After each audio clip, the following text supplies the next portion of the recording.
এই পথ ধরে তুমি এগুতে পারো, তবে সাবধান, এখানে এমন একটি সিঁড়ি আছে যেটি ভাঙা। তুমি সেই সিঁড়িতে পা দিলে সারা জীবনের জন্য এই গর্তের নিচে চাপা পড়ে থাকবে। কিন্তু আমি বুঝবো কি করে কোন সিঁড়িটা ভাঙা? নিজের বুদ্ধি দ্বারাই পথ চলো। আমি তো তোমাকে পথের সন্ধান দিয়েই দিলাম, তবে ভাঙা সিঁড়িতে কিছু রাখলে সিঁড়িটা হয়তোবা পরিপূর্ণ হয়ে যেতে পারে। বলাই একজন গরিব চাষি। মাঠে চাষের কাজ করে সে তার সংসার চালায়। এবছর জমিদারের কাছ থেকে সে যে জমিটা নিয়েছে তাতে ভালো ফসল হচ্ছে না। আর এই নিয়ে বলাইয়ের বউ সব সময় বলাইকে বকাঝকা করতে থাকে।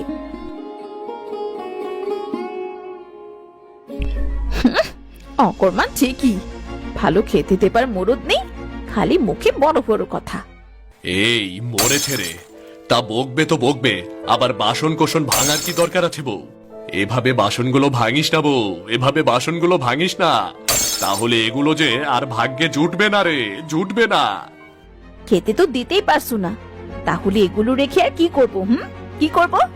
তার সে বরং ভেঙে সুরে তলা করে ফেরিওয়ালাকে দিয়ে দেব। এই সেরেছে রে, বউ আমার তো হেব্বি রেগে গেছে। এই শোন না বউ, আমি তো মাঠে খেটে খুটে যা রোজগার করি তার সবই তো তোর হাতে তুলে দেই নাকি? হ্যাঁ, দিয়ে তো একেবারে কৃতার্থ করেছো। বলি এই কটা টাকায় কি আর সংসার চলে? না ভালো একটু খেতে পারি, না ভালো পড়তে পারি। জমিদারের ওই অলক্ষণে ক্ষেতটা ছেড়ে এবার ভালো একটা ক্ষেতের ব্যবস্থা করো, না হলে বাড়িতে এমন দুবেলা বোম পড়বে। আমি চললাম মাঠে, বাড়িতে তুই একা একাই বোম ফেলে একা একাই পড়। আমি বরং মাঠে গিয়ে ঘাসগুলো ছেটে নেই, কেমন? হ্যাঁ হ্যাঁ যাও, পারো তো শুধু ঘাসই ছাড়তে, পারলে না নিজেকে একটু সেটে সুটে কটা বেশি টাকা রোজগার করতে। আপদ আমার কপালেই জুটেছে।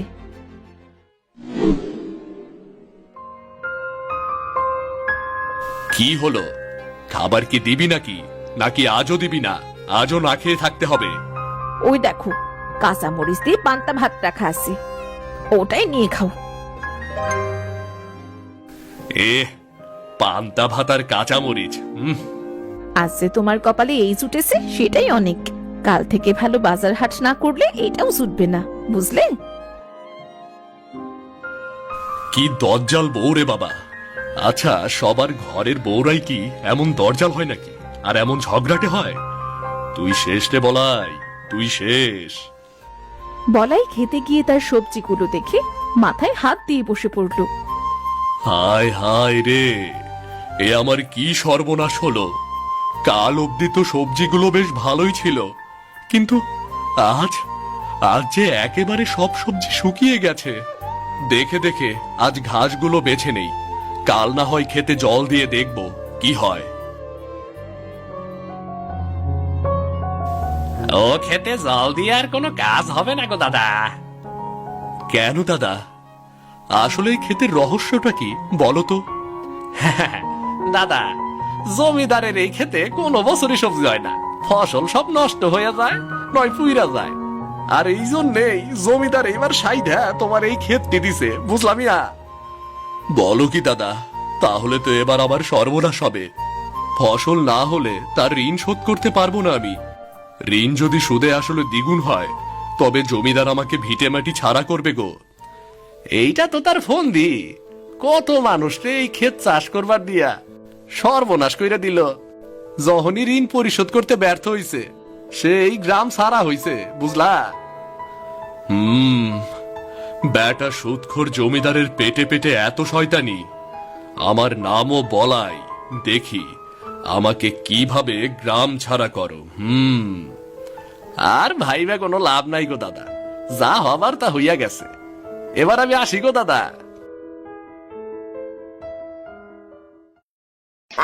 বলাইয়ের বেশ কিছু মুরগি, দুটো রাজহাঁস ও গোয়াল ঘরে দুটো গাভী ছিল। সেদিন রাতে যখন তারা গভীর ঘুমে আচ্ছন্ন ছিল, তখন তাদের বাড়িতে দুটো চোর ঢুকলো। দাদা, এ বাড়িতে তো দেখছি অনেক কিছু চুরি করার মতো আছে গো। কাল তো জমিয়ে মহাভোজ করতে পারবো। আরে গাধার বাচ্চা, আস্তে আস্তে আস্তে মুখ চেপে কথা বল। গেরস্ত জায়গা গেলে তরে মহাভোজ জন্মের মতো করাবো। আজ এই হাঁস দুইটা নিমু, কাল মুরগি আর গাভী দুইটা নিমু, বুঝলি? কেন কেন আজ শুধু হাঁস নেব কেন? আরে সত্যি তুই একটা গাধা রে, গাধা। আরে রাজহাঁস খুব শক্তিশালী হয়। যখন গায়ের তোরে প্যাক প্যাক করব, তখন গেরস্ত আইসা রাম ধোলাই দেব, বুঝলি? তাড়াতাড়ি করে হাঁস দুইটা নে আর ভাগ। চোর দুটো চুপি চুপি রাজহাঁস দুটোকে চুরি করে নিয়ে গেল। পরের দিন সকালে বিমলা যখন তার হাঁসের খামারের কাছে গেল, রাজহাঁস, আমার রাজহাঁস কোথায়? হায় হায়, আমার রাজহাঁস নিল কে? কাল আমি হাঁস দুটোকে উঠালাম নাকি? উঠালাম তো, তবে তবে হাঁস দুটো গেল কোথায়? ওগো ওগো, শুনছো নাকি? আর এই আপত্তির ঘুম কেন ভাঙছে না? আবার সকাল সকাল বোম ফাটানো শুরু হয়েছে। যাই গিয়ে দেখি আবার কি হলো। মানে আর কোনো শান্তি নেই।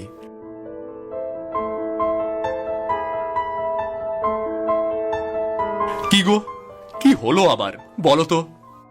ওগো ওগো, দেখো না, আমার হাঁস দুটি খামারে নেই গো। নিশ্চয়ই চোরে চুরি করে নিয়ে গেছে। কি হলো বলো তো?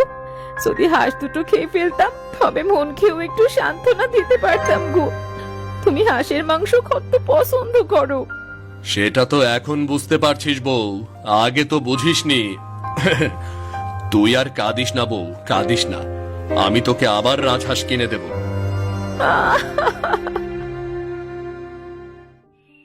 প্রতিদিনের মতো বলাই তার খাবার নিয়ে মাঠের উদ্দেশ্যে রওনা দিল। পথে যেতে যেতে দেখা হলো ক্ষুধার্ত এক বুড়ির সাথে, যার পোশাক ছিল খুবই জীর্ণশীর্ণ অবস্থা। খুব যে খিদে পেয়েছে, খিদে যন্ত্রণা যে কিছু দেখতে পাচ্ছি না। যার তোরেই যাচ্ছি, সেই শুধু দুধছাই দুধছাই করছে। ওহ, কি দুর্গন্ধ রে বাবা! এই গন্ধ আবার কোথা থেকে আসছে? এটা তো মনে হচ্ছে ওই বুড়ির গা থেকে আসছে। কেউ কি নেই? কেউ কি নেই? বড্ড শীত করছে, মাথাটাও বড্ড ব্যথা করছে। ও বুড়িমা, সেই কখন থেকে একা একা বকেই চলেছ, তা একা একা এমন ভাবে কি বলছো গো? খাবার, খাবার হবে বাবা। তোর কাছে একটু খাবার হবে? আমার খুব খিদে পেয়েছে। খাবার বলতে এই পান্তা ভাত আর কাঁচামরিচ ছাড়া আর কিছুই নেই গো বুড়িমা। আপাতত এটা হলেই হবে রে বাছা। এই পান্তা ভাতই আমার কাছে রাজভোগের সমান। আচ্ছা বেশ, এই নাও তুমি খাও, আমি এখানে বসছি। দে দে বাবা, কে মনটা জুড়াক। দে বাবা দে। আহ, বুড়িমা এই বাসি পান্তাগুলো কত তৃপ্তি নিয়ে খাচ্ছে। কদিন বাদেই আমরাও হয়তো এমন তৃপ্তি নিয়েই খাবো, কারণ কদিন পর থেকে তো আমাদের ঘরে কোনো খাবার থাকবে না। কি রে বাবা, এভাবে কি দেখছিস? আমার খাওয়া নাকি? পান্তা ভাত তুমি কত তৃপ্তি নিয়ে খাচ্ছ। যদি আমার সামর্থ্য থাকতো, তবে তোমাকে আমি ভালো খাবার খাওয়াতে পারতাম বুড়িমা। এটাই আমার জন্য খুব ভালো খাবার রে। তুই মানুষটিও খুব ভালো। আমার গায়ে এত বাজে দুর্গন্ধ থাকার পরও তুই আমার কাছে বসে আছিস। মানুষ বলতে সবাই সমান। কেউ গরিব বলে তাকে অবহেলা করা মোটেও ঠিক না। তোমার গায়ে গন্ধ বলে তো আর তোমাকে এমন অবস্থায় রাখা ঠিক হবে না। কি সুন্দর কথা! মুখের কথাই হলো মূল্যবান জিনিস। এই নে বাবা, এই রাজহাঁসটা নে, এটা তোর কাছে রেখে দে বাবা। তুমি বুঝলে কি করে গো বুড়িমা আমার একটা রাজহাঁসের দরকার? কিছু প্রশ্নের কোনো উত্তর নেই, সঠিক সময় হলে নিজেই বুঝতে পারবি। তবে এই রাজহাঁসটি তোকে কিছুর পথ দেখালে সেটা অনুসরণ করিস, কাজে লাগবে তোর। রাজহাঁস আবার কি পথ অনুসরণ করবে? আজ আমি আসি রে বাবা। বলাই খুশি মনে রাজহাঁসটি নিয়ে বাড়ি ফিরে এলো। বউ, ও বউ, আরে ও বউ, বউ। অমন গলা ফাটিয়ে চিৎকার করছো কেন শুনি? যা বলারটা বলো, আমার এখন মন ভালো নেই। এই নে, তোর মন ভালো করার ওষুধ নিয়ে এসেছি। রাজহাঁস? তুমি আমার জন্য রাজহাঁস এনেছো? বউ, একটা বুড়িমা আমাকে ভালোবেসে এই রাজহাঁসটি দিয়েছে। বুঝলাম না বুড়িমা কিভাবে যে বুঝলো আমাদের একটা রাজহাঁসের দরকার। রাজহাঁস এনেছো, খুব ভালো করেছো, আমি খুব খুশি হয়েছি। তবে এখন আমার রাজহাঁসটি চাই না। ও মা, কেন বউ, কেন? তুই তো রাজহাঁসের জন্য সেই সকাল থেকেই কেঁদে চলছিস, তবে এখন আবার চাই না কেন? কেন গো, তোমার কি আমাকে দেখে পছন্দ হয়নি? আমাকে কেন তোমাদের কাছে রাখবে না বলো? হ্যাঁ গো, তুমি আগে বলবে না যে রাজহাঁসটি কথা বলতে পারে? আরে বউ, এটা তো আমি নিজেও জানতাম না, তবে তোকে কিভাবে বলি বলতো? এখন বলো, তোমাদের কাছে কি আমাকে রাখবে নাকি আমাকে বিক্রি করে দেবে? ওগো, কথা বলা রাজহাঁস তখন বিক্রি করলে তো অনেক পয়সা পাবো, আর তোমার কোনো কষ্ট করতে হবে না। আমাকে বিক্রি করলে সীমিত পয়সা পাবে, যা দিয়ে তোমরা কিছুদিন ভালোভাবে চলতে পারবে, কিন্তু আমাকে রেখে দিলে সারা জীবন তুমি ভালোভাবে চলতে পারবে, তোমাদের কোনো কষ্ট করতে হবে না। এবার সিদ্ধান্ত তোমাদের, তোমরা কি করবে? না না বউ, এই রাজহাঁসটি বিক্রি করব না, এটা আমাদের কাছেই রেখে দেব। রাখো, আমার কোনো আপত্তি নেই। যদি রাজহাঁসটি রেখে কোনো উন্নতি না দেখি, তবে তোমার কিন্তু খবর আছে, এই বলে দিলাম। খবর তো সব সময় হাতেই থাকে, আর কি খবর হবে? চল রাজহাঁস, তোকে খামারে রেখে আসি, খামারে রেখে কাজে যাব। শোনো চাষি, চাষের কাজে মন দাও, সমস্ত ফসল উঠিয়ে জমিটা ভালো করে কুপিয়ে উপযোগী করো, কেমন? কতবারই তো জমিটা কোপালাম, বুঝলি তো রাজহাঁস, এবার হয়তো শেষ চাষ। এরপর জমিদার জমিটাও নিয়ে নেবে, আর ভিটা মাটিও নিয়ে নেবে। বলাই রাজহাঁসের সাথে আরো কিছু সময় কথা বলে তার খেতে চলে গেল। ফলনগুলো সব শুকিয়ে যাচ্ছে, আর কত সার পানি দেব এতে? তবে কি এবার সত্যি সত্যি আমাকে গ্রাম ছাড়তে হবে? শোনো চাষি, চাষের কাজে মন দাও, সমস্ত ফসল উঠিয়ে জমিটা ভালো করে কুপিয়ে উপযোগী করো, কেমন? আমি চিন্তা করছি কেন, বুড়িমা যে বলেছিল রাজহাঁস পথ দেখালে আমাকে সেটা অনুসরণ করতে। তবে তবে আমি জমিটা ভালোভাবে কুপিয়ে দেখি তো।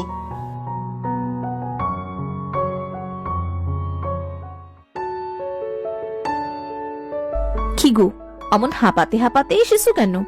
আবার হাঁপাতে হাঁপাতে যাচ্ছ কোথায়? মাঠে গো বউ, মাঠে। তুমি রাজহাঁসটিকে খেতে দিও, আমি সময় মতো চলে আসব। যাক বাবা, এর আবার কি হলো? কখনো তো এত ছুটে ফুটে কাজ করতে দেখিনি।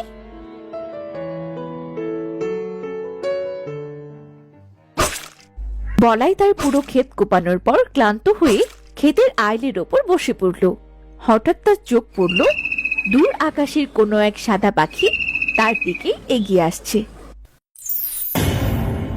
আরে, এ তো আমার সেই রাজহাঁস, এ খামার থেকে বের হলো কিভাবে? কি অবাক হচ্ছ নাকি? আমি সব থেকে ক্ষুদ্র জিনিসও হতে পারি, অতি ক্ষুদ্র হয়ে তোমার খামার থেকে বের হয়ে এসেছি আমি। কিছু বলার আগেই তুমি কত সুন্দরভাবে বুঝে যাও। তুমি তো দেখছি আমার দেওয়া পথ অনুসরণ করছো। তোমার এই ক্ষেতে এমন কিছু আছে যার জন্য তোমার ক্ষেতে কোনো ফসল হয় না, এখন তুমি সেটা খুঁজে বের করো। কি এমন আছে যেটা আমি খুঁজে বের করব? এছাড়া এত বড় ক্ষেতে কিভাবে খুঁজবো আমি? বুদ্ধি দিয়ে খোঁজো, আমি জানি তোমার বুদ্ধিশক্তি অনেক ভালো। তবে কি রাজহাঁসটি সেই গর্তের কথা বলেছে? যাই দেখি তো, গর্তটা আর একটু খুঁড়ে দেখি।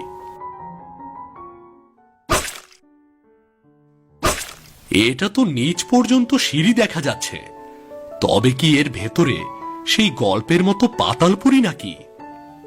এই পথ ধরে তুমি এগুতে পারো, তবে সাবধান, এখানে এমন একটি সিঁড়ি আছে যেটি ভাঙা। তুমি সেই সিঁড়িতে পা দিলে সারা জীবনের জন্য এই গর্তের নিচে চাপা পড়ে থাকবে। কিন্তু আমি বুঝবো কি করে কোন সিঁড়িটা ভাঙা? নিজের বুদ্ধি দ্বারাই পথ চলো। আমি তো তোমাকে পথের সন্ধান দিয়েই দিলাম। তবে ভাঙা সিঁড়িতে কিছু রাখলে সিঁড়িটা হয়তোবা পরিপূর্ণ হয়ে যেতে পারে। আচ্ছা বেশ, তুমি কি আমার সাথে ভেতরে যাবে নাকি ওপরেই থাকবে? তুমি পথ চলো, আমি তোমার সাথেই আছি। বলাই একটা বড় মাটির টুকরো নিয়ে প্রতিটা সিঁড়িতে পা দেবার আগে এক টুকরো করে সিঁড়িতে রাখতে লাগলো। মাঝের একটা সিঁড়িতে মাটির টুকরো রাখতে সেটা বিদ্যুতের মতো চমক দিয়ে বলাইকে একটা সিন্দুকের সামনে নিয়ে এলো। এটা আমি কোথায় এলাম? এ তো মনে হচ্ছে পাতালপুরীর একটি ঘর। আর ওই তো সিন্দুক। কি আছে এই সিন্দুকে? আমার কি সিন্দুকটা খোলা ঠিক হবে?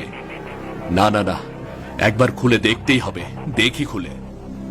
দেখতে পারো খুলে, তবে বেশি লোভ যেন করো না। লোভ যেন তোমার মনে বাসা না বাঁধে। যা কিছু নেবে খুবই সীমিত নেবে। ঠিক আছে, ঠিক আছে আমার বন্ধু। এটা আমি কি দেখছি? এত সব রত্ন, যার এক একটার দাম কোটি কোটি টাকা। না না না না, আমার লোভ করা যাবে না। আমি এই একটা রত্ন নেব। এই একটা রত্ন বিক্রি করলে আমি সারা জীবন বসে বসে খেতে পারবো। বলাই সিন্দুকের ভেতর থেকে বেছে একটা সোনালী রঙের রত্ন নিল। রত্নটি হাতে নেবার সাথে সাথে সিন্দুকটি অদৃশ্য হয়ে গেল। তুমি খুবই বুদ্ধিমান ও সৎ। আমার সবগুলো পরীক্ষায় তুমি জিতেছ। মানে এই একটি রত্নই সিন্ধুকে আসল ছিল। তুমি লোভ করনি বলেই এটা তোমার হাতে এসেছে। যদি লোভ করতে তবে তুমি কিছুই পেতে না। লোভ করা ভালো না, এটা আমার মা আমাকে বলতো। এছাড়া বুড়িমা তো আমাকে বলেই দিয়েছিল তুমি আমাকে সাহায্য করবে। আমার বিশ্বাস ছিল বুড়িমা কখনো আমার খারাপ চাইবে না। বিশ্বাসেই মিলাই বস্তু। তোমার বিশ্বাসে এই রত্ন মিলেছে। চলো এবার যাওয়া যাক। এখন থেকে এই ক্ষেতে সব রকমের ফসল চাষ করতে পারবে, আর সেটা ভালো হবে। এই রত্নটি এতদিন একটা সৎ মানুষের অপেক্ষায় ছিল, যার জন্য এই ক্ষেতটিতে এতদিন চাষের কাজ হয়নি। বুঝলে? চলো চলো, এবার তাহলে বাড়ি যাওয়া যাক। তুমি যাও, আমি একটু পরেই আসছি।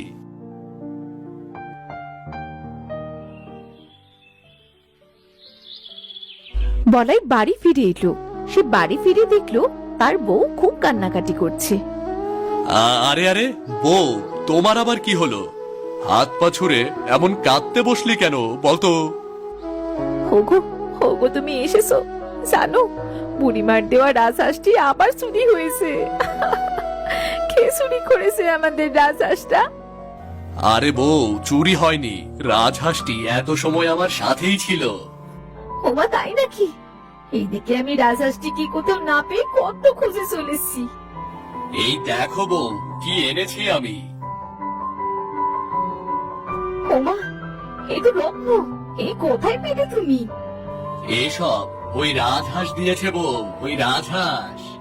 হ্যাঁ গো, কাউকে বলো না, ঘরে রেখে দাও। পাঁচকান হলে ডাকাত পড়তে পারে। হ্যাঁ রে বউ, কাল আমি আর তুই শহরে গিয়ে এটা বিক্রি করে আসবো। এবার তোর সব মনের আশা পূর্ণ করব বউ। তোর সব মনের আশা আমি পূর্ণ করব। আজ থেকে রাজহাঁসটি আর বাইরে না গো, ঘরে রাখবো। না হলে চোরে আবার হামলে দিতে পারে।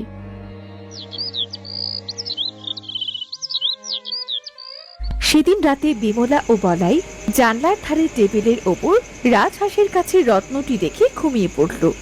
সেই রাতে চোর দুটি আবারও বলাইয়ের বাড়িতে এলো।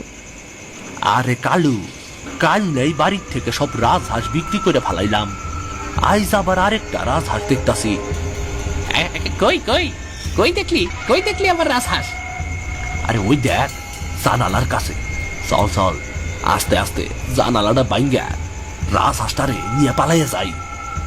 বোকা গেরস্ত, চোরের ভয়ে রাজহাঁস ঘরে রাখছে। ওরা তো জানে না যে আমরা ঘর থেকেও চুরি করতে পারি।